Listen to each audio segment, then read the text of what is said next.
Ya Allah, in the name of the Father, the Son, and the Holy Spirit, one God, amen. Make us worthy to pray thankfully. Our Father, who art in hallowed be thy name, thy kingdom come there.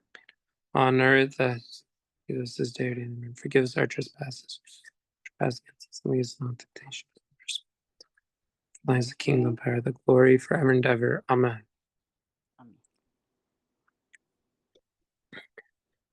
All right. Hello, everyone. Thank you all for being here.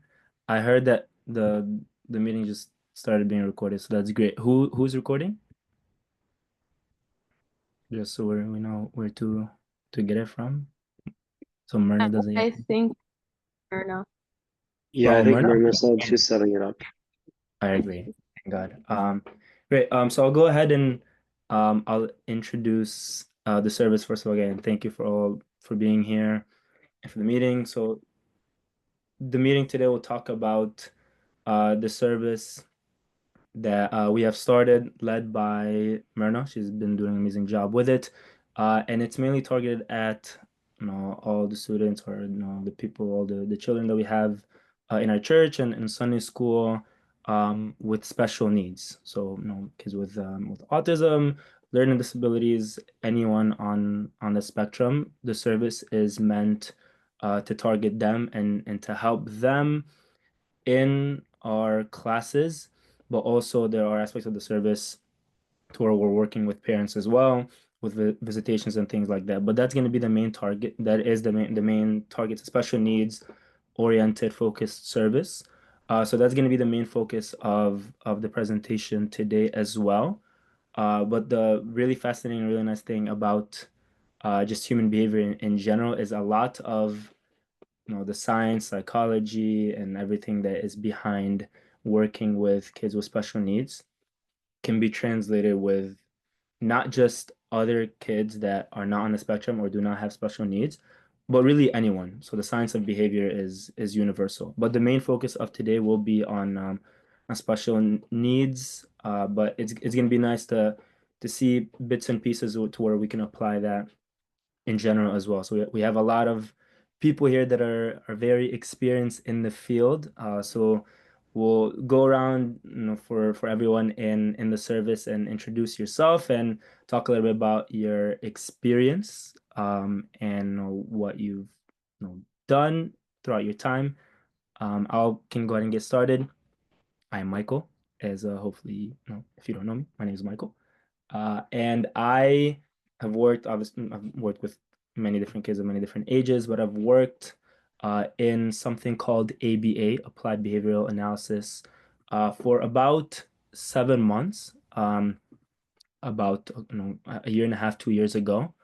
And within ABA, you work with again special needs kids, kids with learning disabilities, and kids on the spectrum, many different ages. So I worked mainly with younger kids from about 3, 4 years old all the way up to 10-year-olds.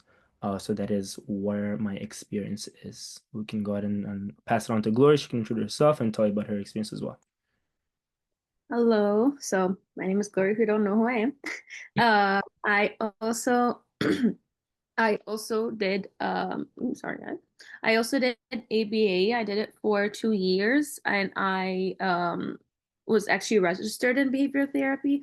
So it's what we're gonna talk about today, but more in depth and like taking data about on some things. And I also worked from kids from around 3 to 15 years old. And I finished my degree as well in occupational therapy. So also understanding more about sensory needs and sensory processing in general definitely helps when you're talking about behavior as well. Popcorn Alex. Amazing. Thank you, Glory. We also have Jackie here. Maybe Jackie, if you want to introduce yourself, tell us a little bit about your experience. Yeah, sure. Hi, everyone. I'm Jackie. So as you know, I am a school psychologist, actually a bilingual school psychologist, because other districts are able to kind of like contract me out, like if they're thinking or if they want to see if the kiddos are struggling with, is that, you know, a learning disability per se, or is it a language delay? So that's what I do. I'm currently serving two middle schools, but I've done elementary, I've done high school, I've done alternative setting. So all of that. In both of my buildings, we have different specialized like programs. So those for, you know, severe cognitive disabilities and such, and autism, and pretty much everything in between. And also the other program, it's called RISE. So those are more emotional and behavioral disability. So those are the ones. Thank you, Jackie. We do also have Michelle. You want to tell us a little bit about your experience? Hi guys, you know me. I'm a pediatrician, so I take care of kids with special needs, just more of a medical standpoint of figuring out the diagnosis. And then I send them to everybody you've just heard talking for treatment. So that's me. Thank you. And then lastly, we have Mary George. Hi guys, I'm Mary and I work as a middle school language arts teacher. I've been doing it now, I think 12 or 13 years or so. So I usually work in a general ed classroom, but of course I have many students with many needs, and so I serve all the students, usually implement the plans that I'm given and work with the school counselor when needed. Amazing. Thank you, Mary. As you can see, we have a very, very experienced and talented team, way more than me. Unfortunately, I'll be the one introducing and speaking a lot today, but hopefully our experts will add a lot and correct anything wrong that I say. But yeah, so that's our experience. We have a lot of people from different, again, different aspects and working with different working with kids with special needs in different contexts, which is really nice for us to all be able to collaborate and to help kids with special needs and especially families within our church, because we know that tends to be kind of a hurdle of the learning and a lot of issues that they come up with. So we'll be mainly talking today. I'll go ahead and share my screen about uh, like within the context of the classroom in Sunday school and managing behaviors. Maybe other times we can talk about how to address things with parents as well. But that's mainly going to be our focus today is behavior management. Can everyone see my screen? Yes? Okay, great. So I know the title was I think it was something along of like managing misbehaviors or something like that. If we wouldn't mind, I'd like to just correct the title really quick. I think a more accurate title for maybe the presentation today is just managing behaviors, just neutral behaviors. And maybe kind of a subtitle for is managing behaviors in order to lead our children to be in the image and likeness of God and to function well in the classroom, to be able to give them the resources and help them be a part of the functioning of the classroom. Why I make that distinction is, and we're gonna see the science behind behaviors and why these come up is, I think when we put when we put it in the context and we say misbehavior, it gives it a negative connotation. But hopefully after the presentation today, we see that it's more about understanding the science, the psychology of behaviors, why it happens, and when I don't say when to blame the kid or not, but it's there's no blame to be put. It's not that the kid is or the child is doing something wrong and we're necessarily trying to correct it. Is we're trying to understand the behavior, why it's happening, and what is it that we need to do to get the desired behavior that we want. So it's more about understanding the science behind it. So we're not blaming the child for the natural science and the psychology of what happens in their brain and why their body and their brain wants to function a specific way. It's more about understanding it and how to take our understanding of that and what do we need to do to help them function well in the classroom and to get them to participate in the classroom in the way that we want them to do. So hopefully the presentation today helps us understand that and kind of maybe change our perspective on this a little bit more. And again, it's going to be mainly focused on kids with special needs, but we'll have a couple tidbits in there to show how a lot of what we can do with anyone that we have in our classes with special needs can be applied with all our other kids as well. So I'll go ahead and go to the next slide and pass it on to Glory. She'll talk to us about a little bit more of what ABA is. Can you reload it again? I think it's saying loading on the screen. We can't see it on our end. Let's try again. Exit out and oh, okay. Who was having this issue with it? Let's see.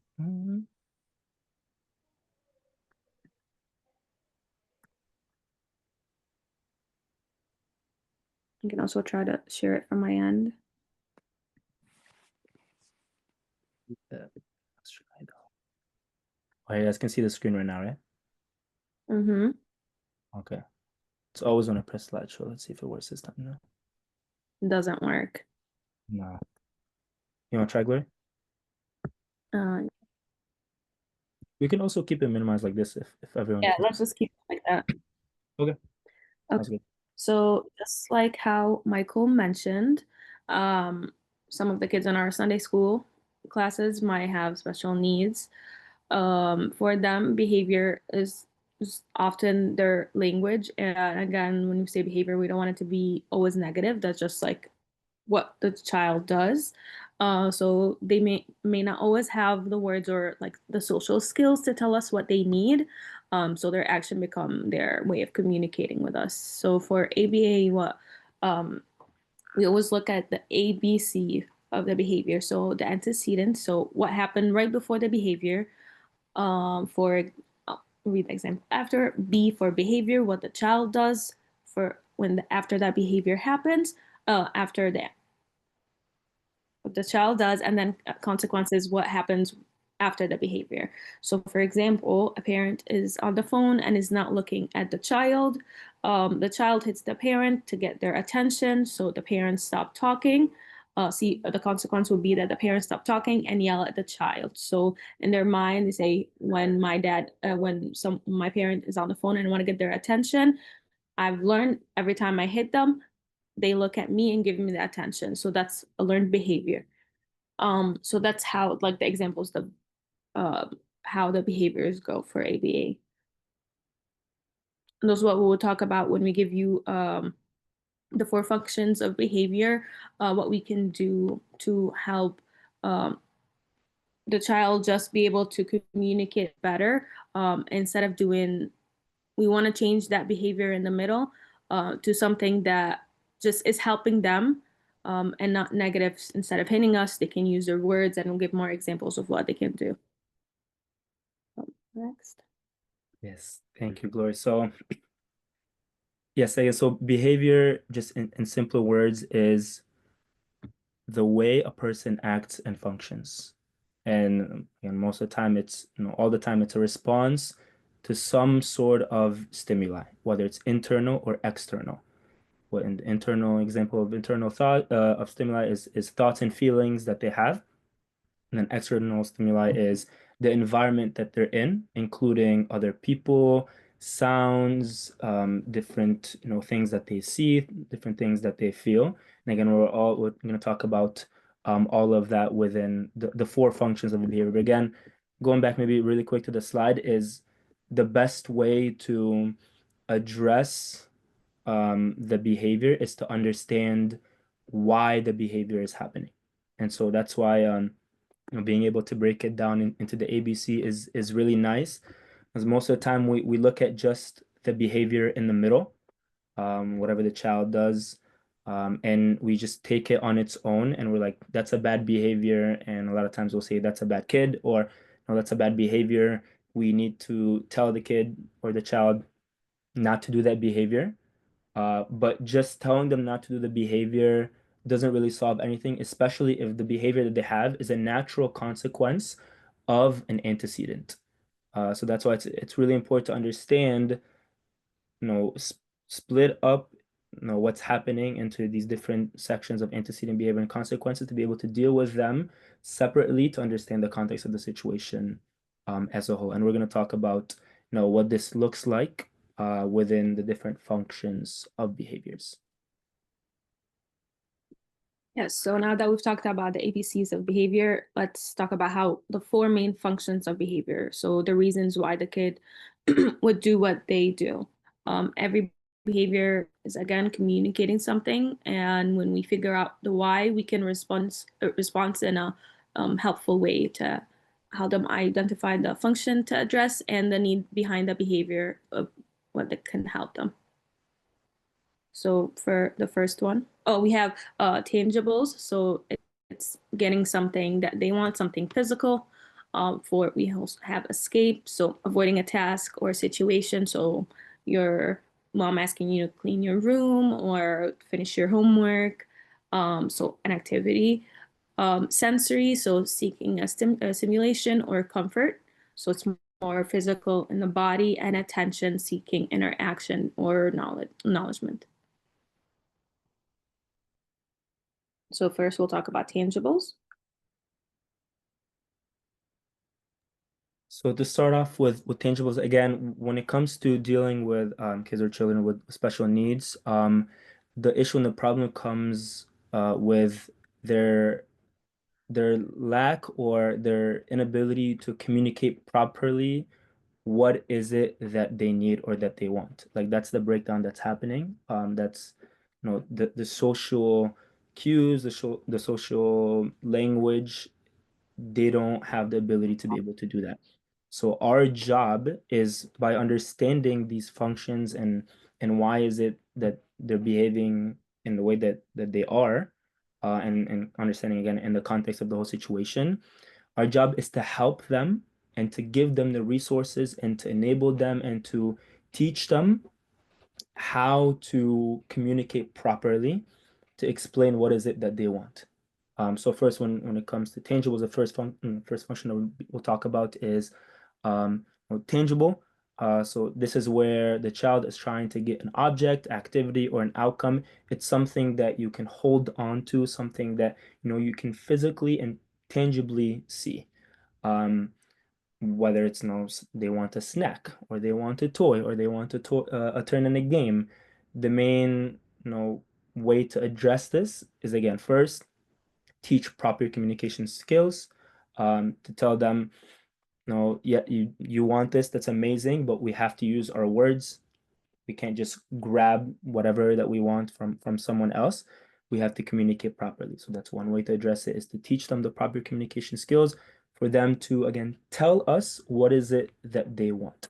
Because what they want might not necessarily be wrong. It's just their approach and way of getting it is not the best way, because again, they're lacking that ability to read those social cues and to communicate what is it that they're thinking about and what is it that they want. So that's one big aspect. And what we try to do and what we need to do is to teach them those communication skills for them to be able to tell us what is it that they need and what is it that they want. Another thing that's really useful is using timers or visual aids, where again kids and children with special needs lack that social cues and social understanding of the social context of the situation. Having something visual for them to see can be really helpful and really useful.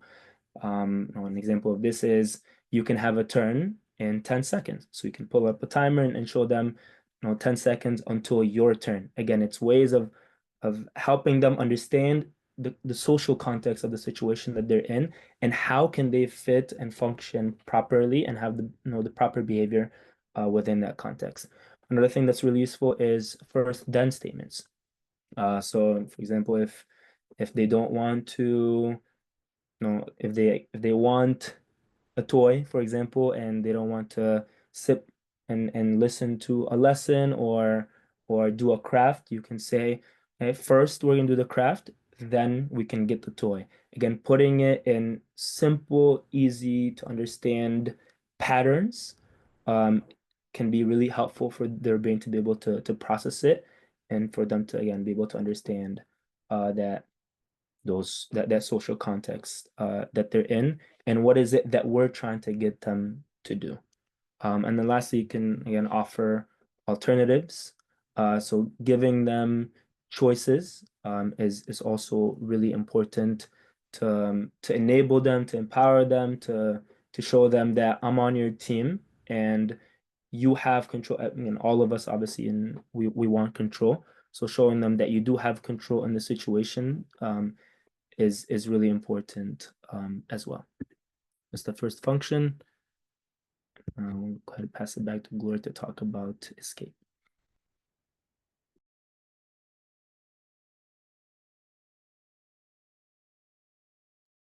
Sorry, I almost got kicked out of the Zoom for whatever reason. Okay, so for escape, it's when the child wants to avoid something, a task that can be difficult or overwhelming in an overwhelming environment. So some activities, some tasks that we would do in Sunday school or in general might seem easy to us, like sitting still or listening or doing a craft, but might feel overwhelming for some of our kiddos with ADHD or sensory challenges or on the spectrum. So acting out for them is often their way of saying, like, this is too much for me. So some of the few things that we can do to help break down the task. So if it's a craft, instead of just giving them the craft and be like, okay, like, here's, you got it, just follow your friends, look what's happening. We can sit next to them, or if there's a paper, we can write it down. We'll take pictures. Second, we do this, or we can do it one part at a time. We finish one task at a time. So for them, they see, oh, I did one part, I'm doing good. I don't have to do the whole thing right away. So that's not as overwhelming. You can also provide choices. For example, if you were playing outside, or even for learning a new hymn or something that's very overwhelming, we can say, okay, should we start with this part of the hymn? Should we write it down first so we can have the words in front of you and then sing it? Or should we sing it and then write it down? You're still trying to do the task itself, but providing different choices in different ways so they feel like they have control of what they're going to do next. Also, first then statements are very helpful for, I think it depends on the kid, but the shorter it is, sometimes it's better. So like first him, then craft. First, like, some kids don't have to explain too much. You just like say exactly what they need to do to get the activity that they want. And we have some kiddos too that might benefit from actually instead of just saying it, for having it on a paper. I know we have in the office in the church, we have a lot of material that can be helpful too if we need it for some of our kiddos, to make material like this is something that just says first, and then you can have pictures, or you write it down or draw it. Again, depends on the kid, of some of the activities that they have a hard time transitioning between. So that can be very helpful. And one of the most important things that we also had for the last one, just using their words, teaching them how to ask for a break. Sometimes if they're used to escaping from a certain behavior in a different way at school or at home or with their friends and family, they're just used to saying, if I want a break, I run out of the room. If I want a break, I hit my sibling, so my parent put me in a timeout and I can go to my room. So we want to teach them the proper way that we want them to ask for a break. So you can ask them to raise their hand and like, can I sit outside for like 2 minutes? Can I just sit in the corner for a little bit? Can I, like, just again using their words and the way that they would want to break so they're not as overwhelmed and are able to do the task that we need them to. And it doesn't have to be like raising their hand. They can go to whoever teacher that they're comfortable with, and again asking in the way that you have discussed with them how they would want a break. So those are some of the ways that helps them engage without feeling trapped and feeling a little bit in control.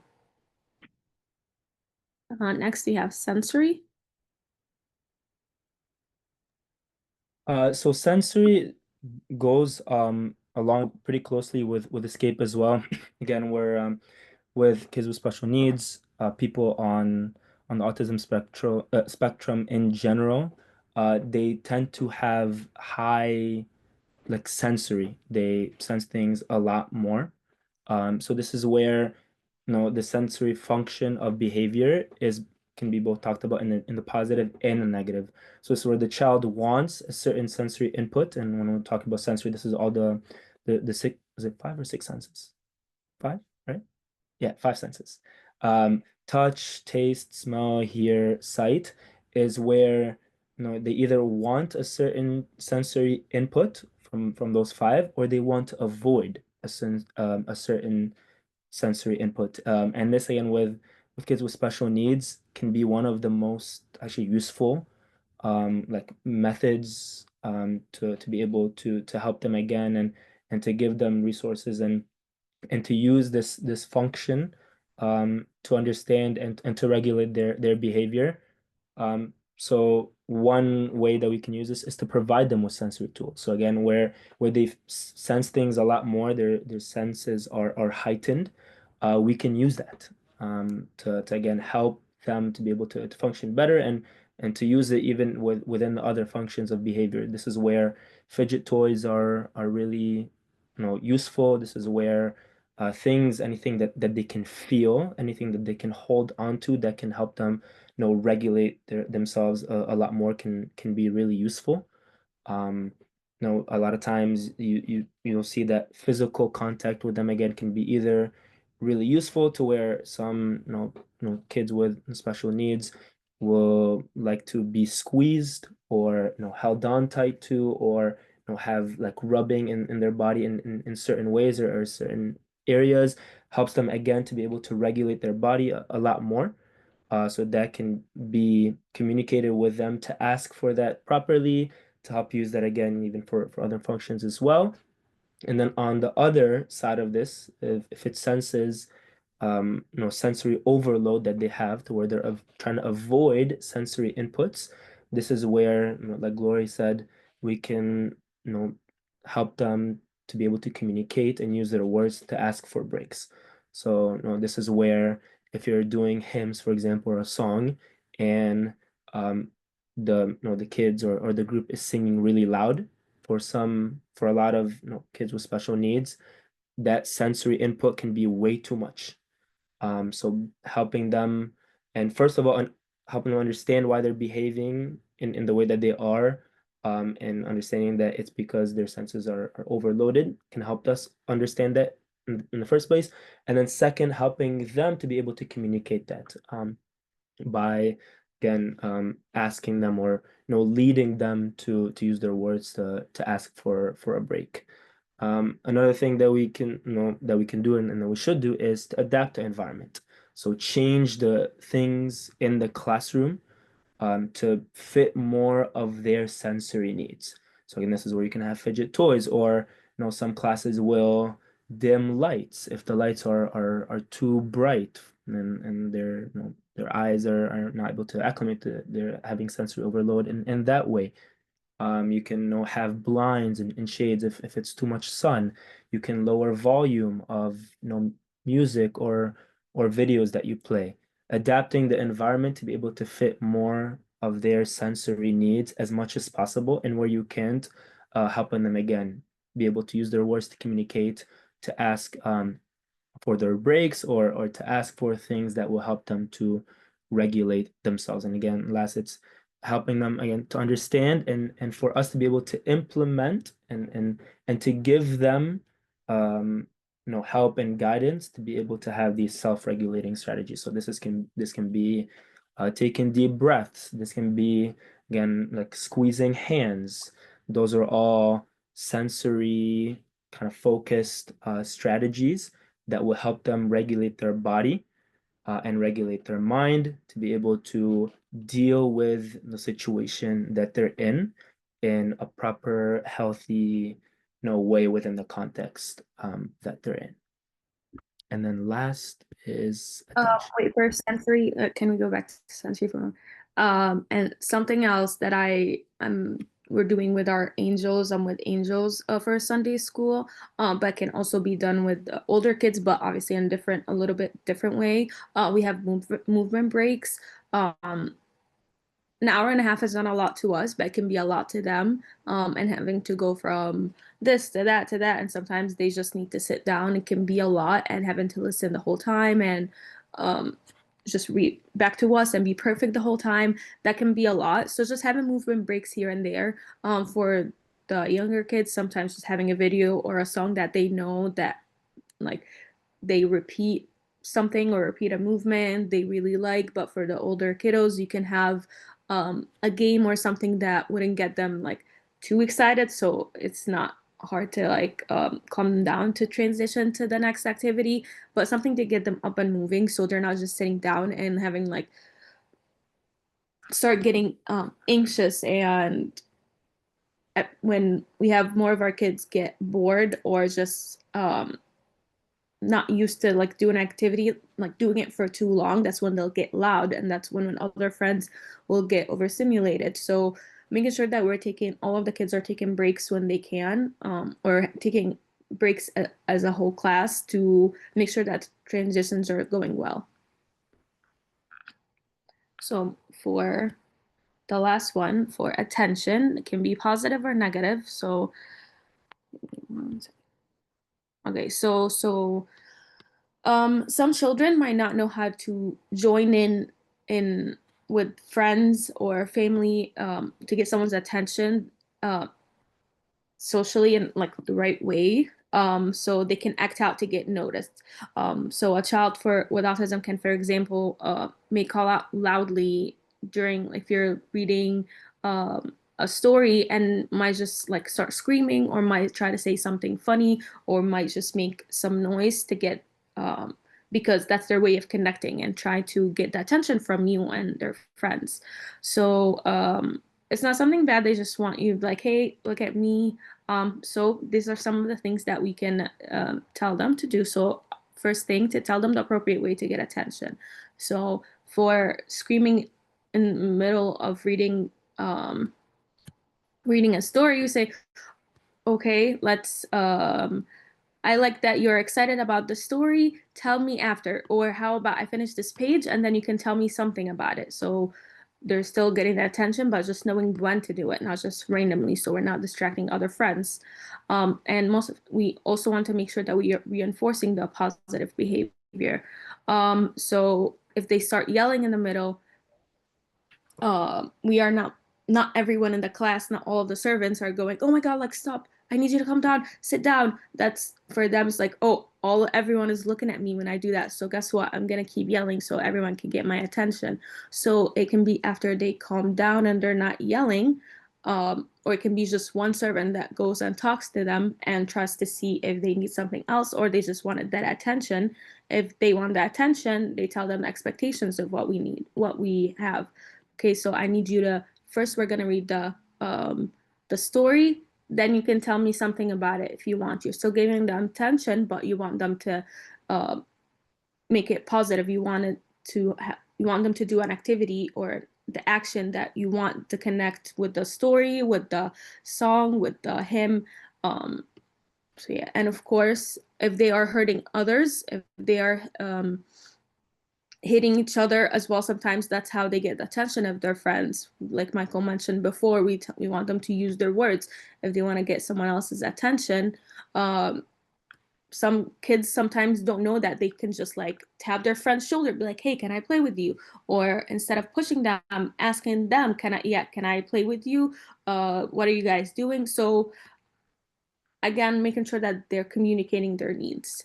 And not everyone at the same time going in and giving them all the attention, because again, that's a learned behavior. Every time I do it, everyone is going to come to me and give me the attention that I want. So you also want to give them lots of praises and attention when they are joining in the right way. We want to teach them also some simple social skills that they might not know. So like raising their hand or saying, excuse me, setting clear expectations of what you want them to do. and what would happen if they keep on yelling or they keep on hurting others. You want to make sure, again, they know they know the consequence of what the behavior will be. So that can help them know, like, okay, this is what I need to do to get the consequences that I want. Michael, do you want to add anything else? I see your hand. Yeah, so I think like kind of just maybe to wrap it up a little bit, is, and the main thing that we're trying to do with and that we should focus on with kids with special needs is to understand that the behavior that they have is not always their fault per se. And a lot of times it's naturally what their brain and what their body wants to do. And in certain contexts, again, that's not what we want, and that's not healthy and that's not proper. But we can't really blame them. And like maybe the thing that I want to hopefully that we got across is we need to learn why it's happening and to be able to know what we need to change to get the proper behavior that we want. Because a lot of times, again, with understanding that a lot of kids with special needs or that are on the spectrum, they miss certain social cues, and again, in different contexts, that we just automatically understand or automatically know. So that's why it can be sometimes tougher to deal with them. Like Gloria said, for example, like raising their hand or tapping someone's shoulder to get attention, all of us would say, oh, that's just a normal, natural thing that we all know how to do and that all kids should know how to do.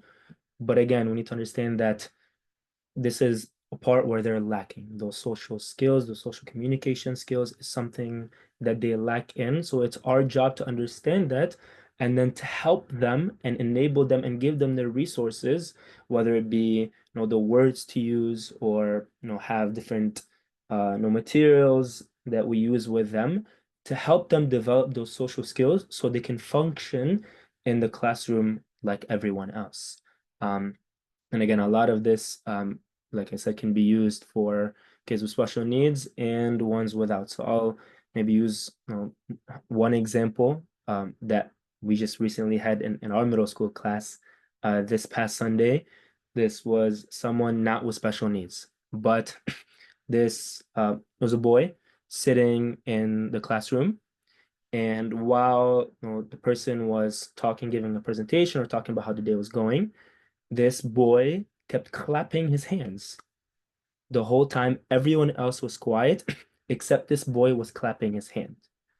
So again, keep in mind, this boy is not on the spectrum and doesn't have special needs. One way to approach the situation is, oh, this boy is clapping his hands, he's being disrespectful. I can yell at this boy and tell him, please stop clapping your hands. You're being disrespectful. You're not, you're not doing what you're supposed to be doing. You're not listening, you're not paying attention, right? Another way that I can approach is to understand, okay, why is it that he's clapping his hands in this situation, right? And there can be different, answers to that question. Is he clapping his hands because he wants attention? Is he clapping his hands because that's providing sensory input for him that he wants, whether it be the physical contact of his hand, like that touch, that feeling that he has when he claps his hands, or the sounds of his hands clapping? Is he bored and so he's entertaining himself? So again, he's providing that sensory input for himself. Why is it that he is acting in the way that he is, and how how do I best approach the situation and how do I best deal with it in a way to help him know how to deal with the antecedent that he has? So again, going back to the ABCs.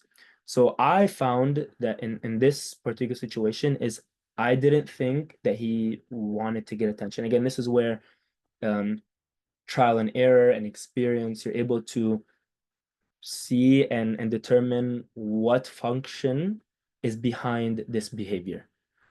In this situation, I didn't think that he wanted to get attention just from observing him doing it over a couple minutes. He wasn't looking at different people. He did it for a prolonged time and he didn't get attention and he kept on doing it. So again, in seeing the situation now, understanding it, I can maybe again observe over time, but I know that it's not from attention. So if I yell at this child again, why is it that I'm yelling at them for something that they're not doing for a negative reason?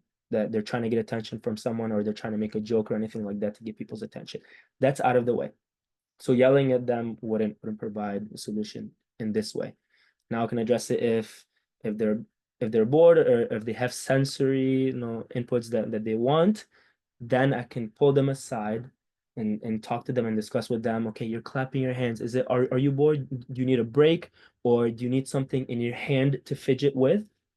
Because your body just wants to move. That's, I feel, again, a much better, healthy way to approach it with them, to show them that I'm on your side and I want to give you the resources to be successful, rather than just yelling at them. So in that situation, personally, I ignored him clapping his hands because I didn't find it to be too distracting in the moment. And then in the future, talking with the servants, we will plan on having, different fidgets or different things that we're going to utilize with this boy to help him maybe, not continue clapping if it's going to be a disruption for everyone else. So again, that's just an example that just happened this past Sunday, to show you that all these different situations and behaviors happen all the time in our classroom. And with special needs, they require a specific way to deal with, and they manifest a lot more. But again, it can be really useful for just our broader classes with both our special needs students and non-special needs students as well. I hope this, sorry for talking a lot. I hope this was helpful. I'm sure obviously, anyone that's on the team of the service can be 100% open anytime if you guys want to reach out to any of them. Obviously not me, because I don't have as much experience as them, but to help with any of the kiddos that we have in our classrooms, and how to find an approach to best deal with them and enable them and provide them resources and what they need to be successful. So now open it up to anyone that's on the team. If you want to add any comments, if you want to add any corrections of anything that I said, definitely feel free to do so right now. So if I can just add a couple more things, it's definitely not corrections. So just, as Michael and Glory had mentioned, so, when we think about that ABC, it's super, as humans, of course, it's just easiest to look at the current behavior, right? But if we have to be very observant. So we gotta, think about the antecedent, like what happened, like so what were some of those triggers that impacted this, certain student or kiddo or whatever, to exhibit that certain behavior. And then, knowing the different consequences, how am I going to react to certain things? So, just kind of with that, like we have to be very observant of our kiddos, like really understand them. And because again, the purpose, we're not diagnosing them, we are there to help them. One other really big thing, is the ED part of it, which is emotional disability. So with that, it often exhibits itself. So like, if we ask one of the kiddos to read out loud, like we have, a presentation happening, or if we have a slide with different, verses, or if different bullet points, and we pick on students to have them read, what if that student freaks out when they're asked to read? Then we're going to see a lot of different behaviors. So that's why knowing how, what triggers them, what are they comfortable with, what are they not comfortable with, in the classroom would be really helpful. So, just some of like the very small, like quick activities you can, we could do like a stand up, sit down activity. So for this one, you can start out very simple, like you can say, stand up if you brush your teeth this morning. And then, of course, hopefully everyone would stand up. And then you have them sit down. And then, so you would say, maybe the next question would be, stand up if you ate breakfast. And then, you can see like how many kiddos ate breakfast or whatever. And then with these questions, so it started out where everyone most likely to stand. And then little by little, kind of think about deeper, more critical questions. You can ask the question, who gets nervous, to present in front of everyone, or who gets nervous to, do this or do that.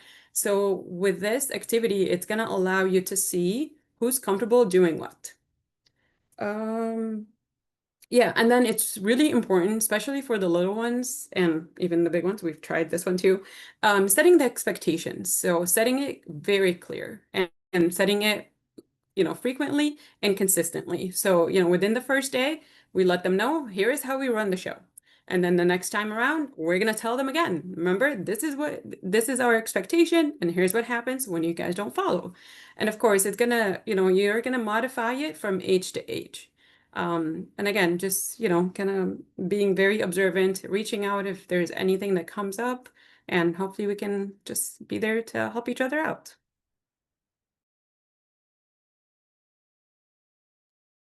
Absolutely. Thank you, Jackie. So yeah, that wraps it up for the first part of that our presentation. Now we'll go ahead and hand it off to Mary George. She'll be taking on the second part of our day today. Hi guys. I just need to share my screen. Is that okay, Michael? Yeah, for sure. I think you should be able to, right? I think everyone has access. Okay. How much time do we have? I just wasn't sure how long the meeting was today, just so I have an idea. I think you're good for as long as you need. Okay, I'll try to go fast. 1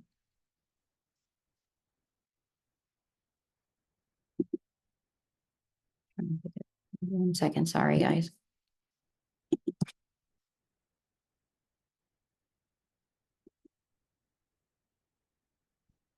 Can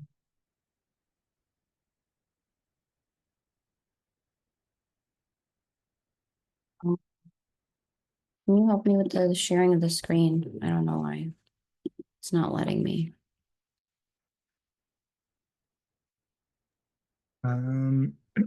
Ina's helping me with sharing the screen. Oh. While I'm getting the screen up and ready, I just wanted to reiterate everything Michael and Glory said is, and Jackie also said, I think is really important. From my perspective as a general education teacher, and then I have students with all kinds of needs. One of the things that I try to implement and I think helps us out in the classroom is if there's a modification that a student needs or a child needs, there's probably a lot of kids that could, it's okay. Is it this? Try it. No, it's not allowing me to. That's okay. I can send it in the chat later when I'm done. There's a lot of kids that can benefit from the same modification. And so we often incorporate any modification that a child needs naturally into the classroom without really bringing any attention to it. Because it's probably going to help other kids too. So what do I mean by that? I mean, well, first of all, I like what Michael said about attitude and mindset that we have to have when we are working with students or kids of any age, whether they're older or younger. Our mindset should be like really focusing on incorporating them into our classroom, making it feel like a community and getting everyone. You can share with Michael. Mina, it's okay. And really getting everyone to be part of the lesson or the class. That is like usually my attitude when I'm in the room with the kids. I want everybody to be part of it. I want them to all to feel like they are part of it, of whatever we're working on, whether it's a lesson, whether it's an activity, a song, whatever it is. General things, and I'll go quickly through some general strategies. And again, I'll send this through the chat for you guys. Some of them Glory and Michael have talked about is that using multi-sensory teaching. So that helps all the kids, but it will help kids with different learning abilities or kids with learning differences. What do I mean by that? Using pictures, slides, songs, stories, crafts, things that they can touch. Chunking information. So really like breaking up the lesson, allowing for movement between each. So usually I plan on movement every 5 to 7 minutes in a lesson. Kids naturally need to move. The younger they are, the more they need to move and the shorter the attention span that we're working with. So it's really important that we do a little bit and then we take some kind of a movement, and the movement could be part of the activity or the lesson. Offering choices, but the choices that you're providing, they're going to give you the same outcome, but you're giving them choices so they feel like a sense of ownership of the class. So we could sing the song or we could do this activity. Which one do you guys want to do first? We'll vote on it as a class. Everyone gets to participate. Everyone has a say. And then using music for a lot of kids, I think that's really helpful, especially the younger the kids are, the easier it is for them with memorization, with music, and giving positive feedback for the kids. For Bible stories, I recommend, using puppets, dolls, stuffed animals, something that brings the story to life to them to help them picture it. Using sensory bins, which some of the kids really enjoy, or using dramatic play. Um, I'm just skipping through the slides. One of the key things that I think I've noticed and I think would be really helpful for us as servants is keeping the lesson to maybe 5 to 7 minutes with the younger ones. I really think if we can get the story down to what do we want the story to be, and then getting to the point in the story. Basically, it really shouldn't be longer than that for the younger ones, maybe a little bit longer for the older ones. I would say 10 minutes max. And then having a discussion, having activities after that, having movement. I think that will help reinforce, and especially with having different learners that are processing the information from all kinds of different ways. And another way I would recommend is one-step directions. So for example, with younger ones, everyone pick up your crayon. Okay, I'm gonna wait till everyone picks up their crayon. Okay, everyone, we're gonna write our name on the top right-hand corner, and I'm holding my paper up and I'm demonstrating in front of them what I mean. Step-by-step directions, and the younger they are. I mean, I teach middle school and usually I don't go past the 2-step direction because by the 3rd step, I've lost them. So 2-step max. Okay, we're gonna do this and then we're gonna do this. And this is when you know you've got their full attention. Visual cues. So like I said, I'm holding my paper and I'm showing them exactly what I'm doing. I'm gonna cut the circle right here and I'm showing it. Then I walk around and I make sure everybody's got it. Modeling is so important because a lot of them are looking around for a cue of like, how do I do this? And I'm not sure, especially learners that might be struggling with auditory processing or any type of processing. So for them, they're kind of finding a battle at the same time as learning the lesson, and we want to make it as easy for them as possible.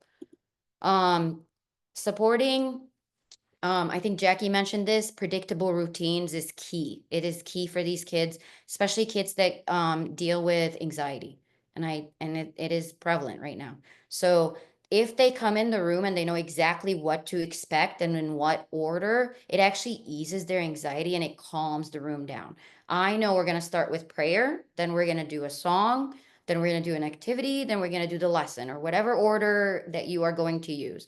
Keeping it consistent with all servants, it'll actually help the kids because they know exactly what to expect, and I know what's expected of me during that time. So during songs, we're singing. During the lesson, I'm an active listener, and I am demonstrating what is an active listener. Eyes on the speaker, ears, we're paying attention to the speaker.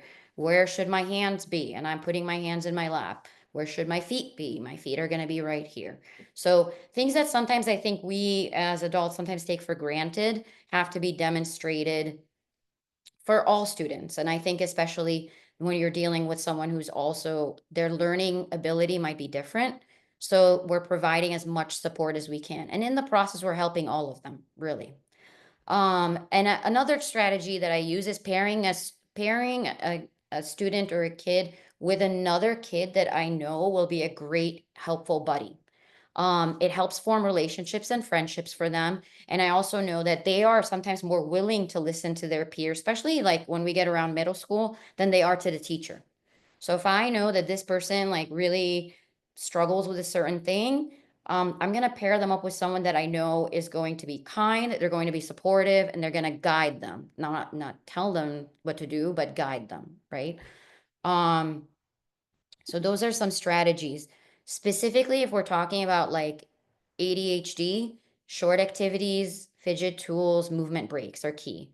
I think with all types of kids, Like I said, it's the predictability, like knowing what I know I'm in for when I walk into the room is a big thing for kids. They might not need to know what the activity is, but they know that there's an activity that comes after every lesson. So they're prepared for it.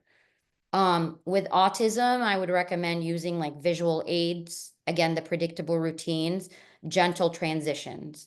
So one of my favorite things I try really hard not to raise my voice when I'm teaching. So one of the things I do is count down. They know the countdown, the expectation. When I get to 1, I'm going to count down from 5. When I get to 1, you will have your book open, you will be sitting at your desk, and you'll be ready to write. I've told them their time, and I've given them clear directions on what my expectations are when I get to 1. There are no questions, right? There's no confusion at that point. What are we doing when I get to 1? I don't know what she wants. That helps everybody because I don't have to yell, I don't have to repeat myself, and they don't get frustrated. Processing difficulties, it could be various processing difficulties. Repetition is key, right? And the tone we use when we're repeating, and we often I'll repeat whole group, then I'll walk around the room and then I'll repeat. And then I know I have special friends that I'll walk by and I will repeat a third time to that person. Because I know that maybe by the third time they need the directions a third time. And some kids get really embarrassed asking in front of a big group. So they don't want to be the one that, I'm not going to ask her, what are we doing? Or where are we reading in the Bible? I don't know what verse we're on. So it's easier, especially when you know you've got one of those kids that get a little nervous walking around, pointing out specifically, we're on verse 3 and putting my finger right where it is so that they know we're in this chapter, we're on that verse. That's where we're reading. Typically with boys, we've learned that we need to allow more wait time with responses. So when you ask a question, you'll see hands fly up. Some kids need a little bit more time to process that question. So being a little bit patient and knowing that if I need this child to participate, I might need to wait just a little bit longer till they've thought about what they want to say and now they're ready to answer. Sometimes they just take a little bit longer. They want to think it through more. And that's okay. And that just requires more patience on our part. Finally, I'd really point out partnering with parents is key. Like it is so helpful for me as a teacher, because the parents know their kids better than anyone else does. So one of the things we do is usually send out a survey in the beginning of the year. What can you tell me about your child? What do you want me to know about your child? And there'll be anything from like their favorite sport, their favorite food, what they love to watch, what they spend their time doing, to what they struggle with, or maybe things that they wouldn't be comfortable sharing, like for whatever reason. So that's something we could think about incorporating in Sunday school is like sending out a little survey. Maybe they're comfortable sharing like, and that helps us connect with the kids. Hey, I heard you really love baseball. Did you see that one game? Or are you part of a fantasy football league? Yes. Okay, cool. Like what team do you all to just get conversation started, build community with the kids. And then finally, like inviting collaboration with the parents. I think the Google Classroom idea is a great idea because the parents know what the kids are reading and working on. The kids can talk to them about their readings. Another idea that, schools use in younger grades, especially is having a mystery guest and having a parent come in being the mystery guest. And they usually like read a story to the class. The kids get so excited when it's their parent that comes, especially if they keep it a secret. And then mom or dad walks in the door. It's like so exciting for them. They are so engaged. And right, that's the key. That's what we want. And that I think applies to any kid, whether they have a learning difference or not. So like I said, a lot of the times when we're given a plan for a student, we really see what from that plan we can incorporate that could support all students. And it might become part of the entire class routine. And I think that's great because it helps everybody. That's pretty much it. I promise I'll send you guys the slides and I'm sorry I couldn't share them. No worries. Thank you so much, Mary. That was amazing. That was very, very insightful, very, very useful. And I definitely learned a lot and took a lot of tip points that I'm gonna keep in mind and use for sure. I did also forget a couple other people that are on the team and do have really important useful experience as well. we have Tant Dina here as well. She is working on her LBS certificate, which is Learning Behavior Specialist. So she has a lot of experience as well, and she's continuing to grow in her experience and her expertise. We have Tant Shreen as well. I know she has experience as well working with many different age groups, both at church, but also professionally in her career as well. So as you see, as you've heard from all the people that are on the team, again, there's a lot, there's a wealth of knowledge and experience that I'm fortunate to have access to. And I'm definitely going to utilize and reach out to a lot of these people. And hopefully, we learned from different things that we've discussed today, and we see that there are a lot of people that are willing to help. So definitely, again, like I said earlier, feel free anytime to reach out to any of the people that are on the team with any questions or any tips. I'm sure they'd love to help, and they have a lot that they can offer to help all of our kiddos and all of our classes to, again, to learn better, to grow and to grow in the image and likeness of God, and to become the best people that they can be. That's I think wraps Sorry. it up. Anyone has Just any one other comments? quick thing. So, like, let's say if you're struggling with any of the kiddos in the classroom, feel free to maybe reach out to any of us and have us come in and observe. Oftentimes, with observation, especially from a fresher set of eyes, we're not there to judge, right? But it's usually helpful to, to kind of offer some different ideas or just, kind of um collaborate on what might be more effective. So it's really helpful, if you're struggling with a kiddo in the class or something, and if you'd like, some different strategies, if you've tried, A, B, and C, and you're running out of things and getting frustrated, we don't want you to get to that point. So, feel free to kind of reach out to any of us. We're happy to, step in and just observe and offer some insight. Absolutely. Gonna put it better, Jackie. Yeah, we're definitely here, and it's nice that also, like, we have people again that have expertise and experience in different contexts as well. So whatever question, whatever issue that you have, we have someone that will be able to help deal with it.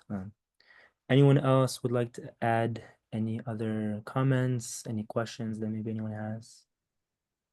Um, Hi, everyone. I would like to mention something that this year our teacher is using.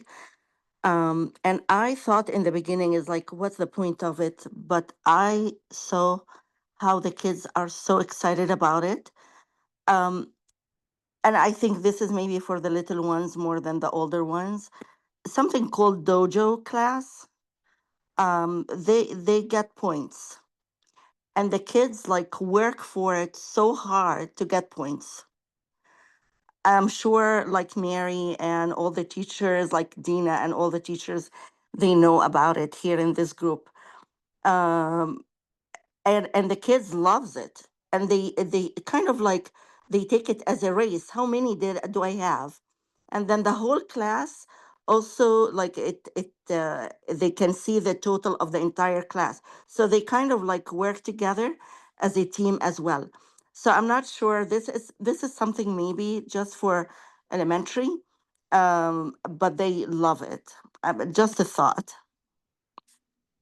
Dojo points is like the coolest thing ever. Yes. So, um, a lot of districts did implement it, and the nice thing about Dojo is, if you guys know, ideally, of course, no teacher is allowed to send kind of like a group photo or a group video, but like with Dojo, they're able to send like kind of customized videos, to that certain parent, so like, let's say, Michael is doing something cool and I want to show his mom. I'm going to take, a video of whatever it is and send it specifically to his mom. So that's just something, that the districts were approved for. Yes, definitely. And I do know, so again, one thing that's idea and a thought that I heard is being implemented in the new system of Sunday school is Bore bucks. So that's kind of like a similar type of system. It's a reward system. So definitely as that starts to be implemented and put in all in the classes and being utilized for different things. Again, all of these are really cool resources. I think the most important thing to know though is how to best utilize those resources. So when it comes to Bori books or again anything in the classroom that we're all gonna have, reaching out to each other and again getting points and tips and ideas of how to best utilize or implement it, I think is really nice for us to be able to have the opportunity to have. So especially with that, because I know a lot of people again here have experience, especially with reward systems within different school districts and different contexts and settings. So as that starts to be implemented in all the different services that we have right now, I definitely encourage everyone to reach out to all the amazing people that we have on the team to get their insight and their ideas on how to best utilize it in your classroom for your specific needs. Yes, anyone else and have any questions or comments or Yeah, concerns? I have. Hi, everyone. Like, this is Dina. I have like just few comments from my experience as a teacher, a Sunday school teacher for a long time. So like my advice to you is to connect with the children, like make sure that you have personal relationship with them so they will listen to you. They will not listen to you if they don't know you. And this is what our Lord Jesus Christ like did with everyone, like all the stories we read in the Bible, like the Samaritan woman, the blind man. He was kind and friendly, and he didn't judge them for what they did. And I don't think judging them for their behavior will solve anything, will solve the problem. We need to be their friends. We wanted them to feel that we are on their sides. We are here for them. We love them so much, and they are very important for us. And we wanted them to be at church, and we wanted them to be in Sunday school. If we are able to deliver that feeling to them and they got it, they will listen to us, and everything after that will be very, very, very easy. This is the first thing. The second thing is establishing a reward system. I didn't know about like there is a new reward system, but you will need to announce it to the kids so they know that there will be a reward for like them behaving and following directions. And even before that, we need to tell them the expectations that we are expecting from them. Like at the beginning of the new year, like we have to tell them, okay, we are expecting you to do this and this and this. Okay. And maybe they will need reminders every Sunday. That's okay. But they will get it by the time. So we need to have clear expectations from them. We need to tell them about our reward system. And maybe some cases, some kids, we will need to have a special reward system for them. Like, let's say we have some kids have ADHD or some like kind of like any kind of disability that we are aware of. So they will need like to have a special thing for them. And that will be between you, the servant, and between that child and his parents needs to be aware of that. So they can be involved. They will tell you what he likes, so they can use this to reward him. Like 90 minutes Sunday school may be too much for kids with ADHD or any other disability. So those kids especially may need one servant to take them for some breaks, like take them for a walk. Just they cannot sit that long. It's too much for them. They cannot. And this is not because they are not listening or they don't want to say it. They cannot control it. They cannot control their body and themselves to make themselves sit and listen. Okay. So we need to be more compassionate. We need to be more understandable of those kids' needs and abilities and disabilities at the same time. So everything will be so much easier for us. Also, I know not every servant attending that meeting, but we need to spread like this between all the servants. Like we need to tell everyone that how we can communicate with those kids, how we can have them at church and welcome them at church and make them feel comfortable attending Sunday school at church. It hurts me a lot when I see a child crying and he doesn't want to come Sunday school because he doesn't feel he's welcome, because the servants yell at him and they are not on his side. It hurts me a lot, and I believe it hurts God too. Not only us, not only me, not only Abuna.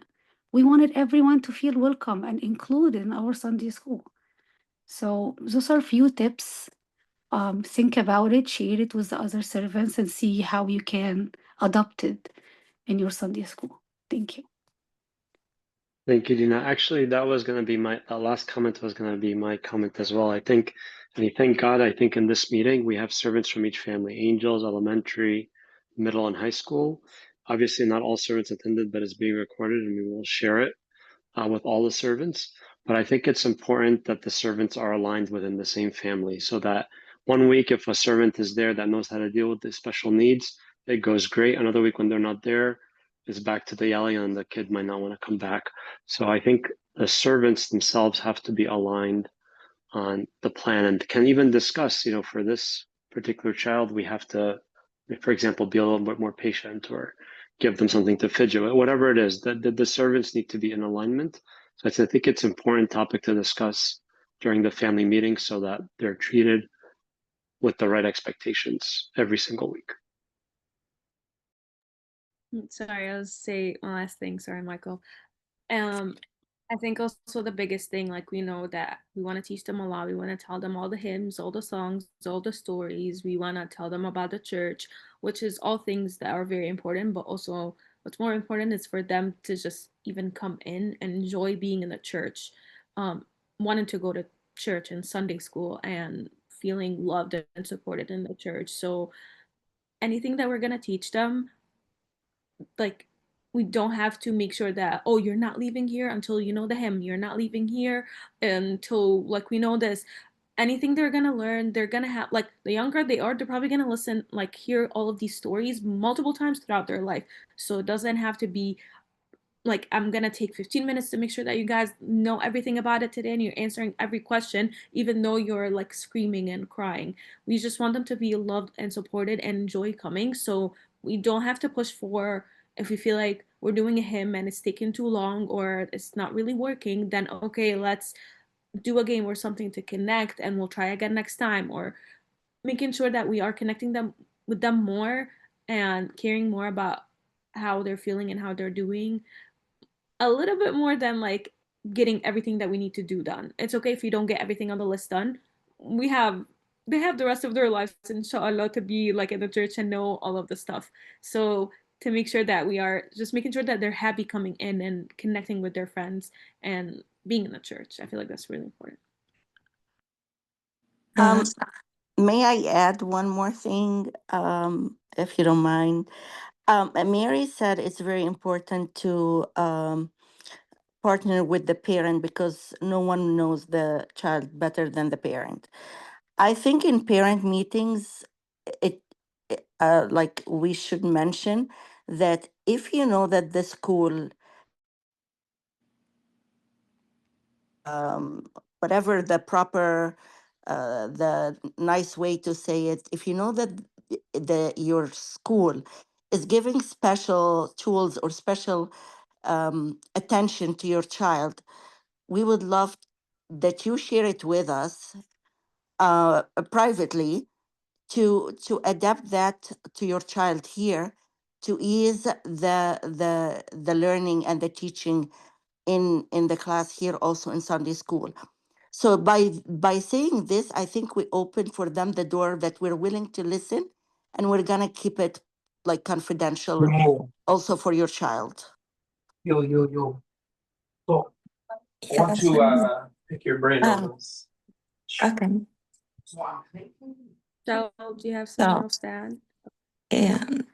Hi, this is Christina. I'm sorry for beginning of the Zoom meeting. I have problem with my dishwasher. Is my kitchen drowned water everywhere now, so I'm sorry. Yeah. So Actually, thank you, Michael. Thank you, Glory. Thank you, Jackie. Thank you, Mary. And Dina, thank you for this point. But I want to talk about the love is basic for this behavior. We don't just behave the kids for just behavior, but we behave them with love. So I think the kids will notice about the servants who love them and how care about the class, and I wanna be quiet, and this just wanna just do that for make them ignore the classes or hate the classes or bad memory for them for Sunday school. We don't want that. So I think it's a big challenge for any servant here to behave with love. And I think the kids is very smart to touch this love because we do just want to just make them have sad or have sad time or whatever. We want to make everything organized with happy, with smart kids is there to understand everything. I think this is a good point for Gina. And I am always like a servant. I care about the kids don't have a bad memory for our Sunday school and leave our church, of course. That's it. That's it.